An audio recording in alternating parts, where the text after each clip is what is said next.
name is David Aylor, and I'm a criminal defense and personal injury lawyer here in Charleston, South Carolina. What I'd like to do now is briefly explain the criminal process here in the state of South Carolina.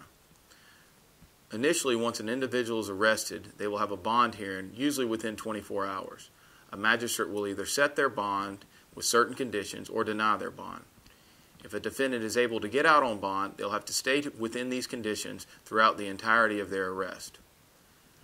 After their case moves forward from the bond hearing, the next step is the preliminary hearing. Within the preliminary hearing, the basic facts are established to prove probable cause for the arrest.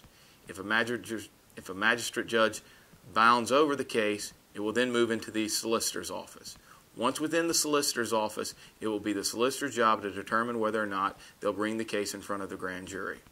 If in fact they do bring the case to the grand jury can indict the case. If the grand jury does indict the case, then it will then be the job of the solicitor's office to move forward with the prosecution. This prosecution can start with potential plea bargains that are offered and lead all the way up to a potential trial if in fact the case is not resolved prior to that point. It will be the defense attorney's job to review any and all evidence that will be provided to them by the solicitor's office through the discovery process.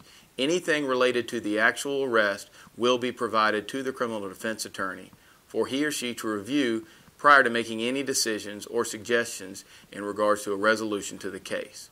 If the case cannot be resolved either through a dismissal or through a plea bargain, it will then go to trial, at which point it will be the prosecution's job and their burden to be able to prove that the individual is guilty beyond a reasonable doubt.